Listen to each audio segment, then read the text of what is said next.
Hello and welcome. In this video, we'll be diving into the world of logarithms and their powerful application in solving exponential equations. By the end of this session, you will be able to use the rules of logarithms to solve complex exponential equations and apply these skills to solve real-world problems involving exponential growth and decay. Let's get started. First, let's quickly recap the essential rules of logarithms that we'll be using today. These rules are the key to unlocking exponential equations. The first rule is the product rule. The logarithm of a product is the sum of the logarithms. So, log base a of x times y is equal to log base a of x plus log base a of y. Next is the quotient rule. The logarithm of a quotient is the difference of the logarithms.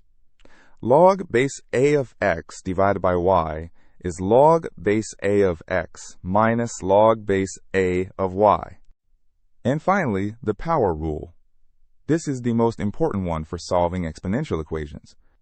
The logarithm of a number raised to a power is the power times the logarithm of the number. Log base a of x to the power of p is p times log base a of x. Remember these three rules.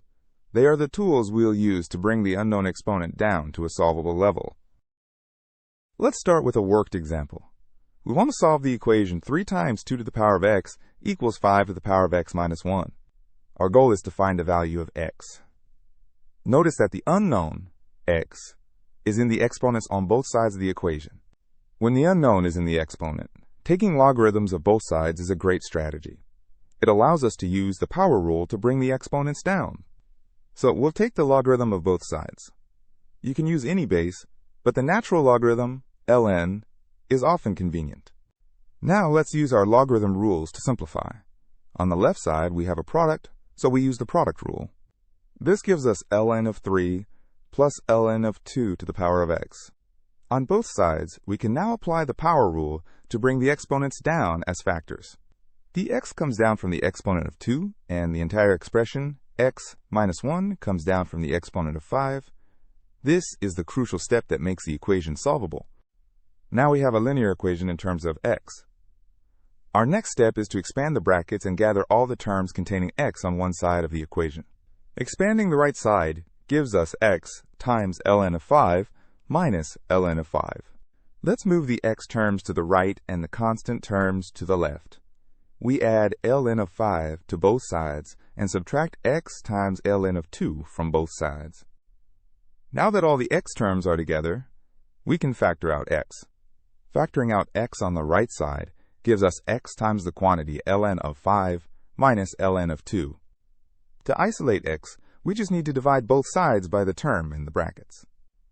So, x equals ln of 3 plus ln of 5 divided by ln of 5 minus ln of 2. The question asks for the answer in the form log p over log q. We can simplify our expression using the product and quotient rules in reverse. The sum of logarithms in the numerator becomes the logarithm of a product, ln of 15. The difference of logarithms in the denominator becomes the logarithm of a quotient, ln of 5 over 2. And there you have it. We've solved the equation for x. We took logarithms, used the power rule, rearranged the equation, and simplified the result. Let's try another example. This time, we'll solve an inequality. The number of bacteria in a culture is given by n equals 1,000 times 2 to the power of 4t. We want to find the time t when the population first exceeds 1 million. First, let's set up the inequality. We want the population n to be greater than 1 million. This gives us 1,000 times 2 to the power of 4t is greater than 1 million. Before taking logarithms, it's always a good idea to simplify the equation or inequality as much as possible. We can divide both sides by 1,000. This simplifies our inequality to 2 to the power of 4t is greater than 1,000. Now, we take the logarithm of both sides. Again, we'll use the natural logarithm. This gives us ln of 2 to the power of 4t is greater than ln of 1,000. Next, we apply the power rule to bring the exponent down. The exponent 4t comes down as a factor, giving us 4t times ln of 2 is greater than ln of 1,000. To solve for t, we need to divide both sides by 4 times ln of 2. This is a critical step when dealing with inequalities. We must check if the term we are dividing by, 4 times ln of 2, is positive or negative. Since 2 is greater than 1, ln of 2 is positive. Therefore, 4 times ln of 2 is also positive. Because we are dividing by a positive number, the direction of the inequality sign does not change. So t is greater than ln of 1000 divided by 4 times ln of 2. Now, we can use a calculator to find the numerical value. Calculating this gives us approximately 2.49.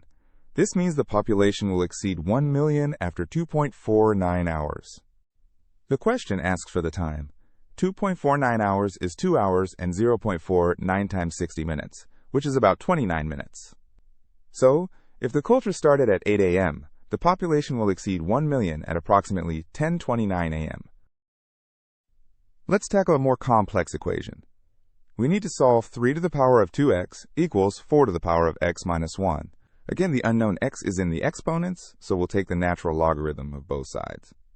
This gives us ln of 3 to the power of 2x equals ln of 4 to the power of x minus 1. Now, we apply the power rule to bring the exponents down.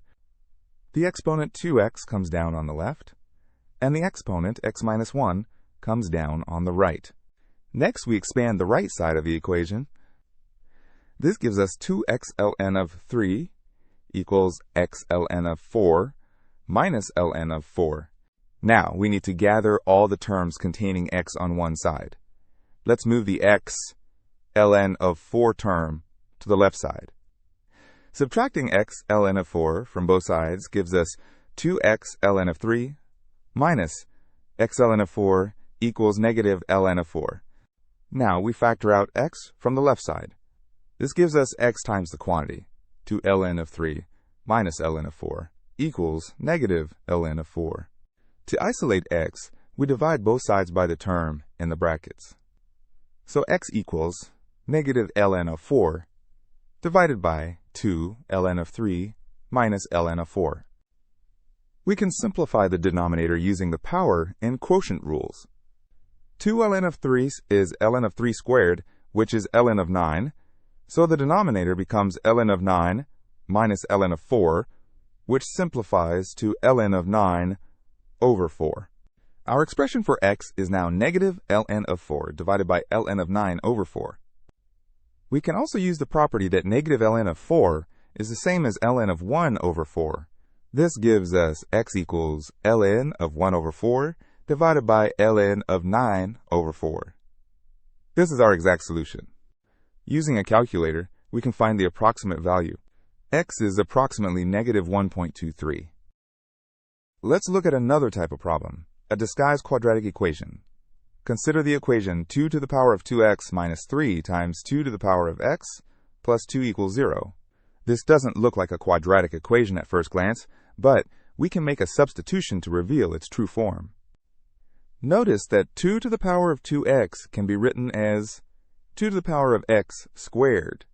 So our equation becomes 2 to the power of x squared minus 3 times 2 to the power of x plus 2 equals 0. Now, let's make a substitution. Let y equal 2 to the power of x. Substituting y into our equation gives us y squared minus 3y plus 2 equals 0. This is a standard quadratic equation. We can solve this quadratic equation by factoring. It factors into y minus 1 times y minus 2 equals 0. This gives us two possible solutions for y equals 1 or y equals 2. But remember, we are solving for x, not y. We need to substitute back using our original definition, y equals 2 to the power of x. For our first solution, y equals 1, we have 2 to the power of x equals 1. The only way an exponential function can equal 1 is if the exponent is 0, so x equals 0. For our second solution, y equals 2, we have 2 to the power of x equals 2.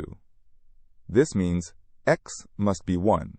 So the equation has two solutions, x equals 0 and x equals 1.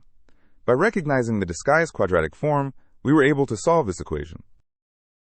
Let's look at a real-world application. A cup of tea is poured at 98 degrees Celsius. After 2 minutes, it has cooled to 94 degrees Celsius. The difference between the T's temperature and the room temperature of 22 degrees Celsius falls exponentially. We need to find the time it takes for the T to cool to 78 degrees Celsius. First, let's define the temperature difference, which we'll call D. D is the temperature of the T. T minus the room temperature, 22. The problem states that this difference, D, falls exponentially. So we can model it with the equation D equals A times E to the power of negative KT. Here, A is the initial temperature difference, and K is the cooling constant. Let's use the initial conditions to find A. At time T equals 0, the T is at 98 degrees. So the initial difference D is 98 minus 22, which is 76. Plugging this into our model, we get 76 equals A times e to the power of 0, which is 1. So A equals 76. Now our model is D equals 76 times e to the power of negative KT. We need to find K using the second piece of information. After 2 minutes, the T is at 94 degrees. The difference D is 94 minus 22, which is 72. Substituting these values into our model, we get 72 equals 76 times e to the power of negative 2k. Now we solve for k. First, divide by 76. This gives us e to the power of negative 2k equals 72 over 76, which simplifies to 18 over 19. To get the exponent down, we take the natural logarithm of both sides. This gives us negative 2k equals ln of 18 over 19. Dividing by negative 2, we find that k equals negative 1/2 times ln of 18 over 19. Using a calculator, k is approximately 0.0270. Now we have our complete model. D equals 76 times e to the power of negative 0.0270t. The final part of the question asks for the time it takes for the T to cool to 78 degrees. At this temperature, the difference D is 78 minus 22, which is 56. We set our model equal to 56 and solve for T. First, divide by 76. Take the natural logarithm of both sides. This gives us negative 0.0270t equals ln of 14 over 19. Finally, we divide by negative 0.0270 to find T. The time is approximately 10.6 minutes. So, it takes about 10.6 minutes for the T to cool to 78 degrees Celsius. Let's look at one more example, this time involving the change of base formula. We want to solve the equation 9 times log base 5 of x equals 25 times log base x of 5. The problem here is that the logarithms have different bases, 5 and x. We need to get them to the same base. We can use the change of base formula, which states that log base b of a is equal to 1 over log base a of b. Applying this to the right side, log base x of 5 is equal to 1 over log base 5 of x. Now we can substitute this back into our original equation. This gives us 9 times log base 5 of x equals 25 divided by log base 5 of x. To solve this, let's make a substitution. Let y equal log base 5 of x. Our equation becomes 9y equals 25 over y. Now we solve for y. Multiply both sides by y. This gives us 9y squared equals 25. Dividing by 9, we get y squared equals 25 over 9. Taking the square root of both sides, y equals plus or minus 5 over 3. We have two possible values for y. Now we substitute back to find x. Remember, y equals log base 5 of x. So log base 5 of x equals 5 over 3.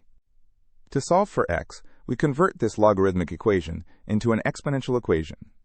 The base is 5, the exponent is 5 over 3, and the result is x. So x equals 5 to the power of 5 over 3.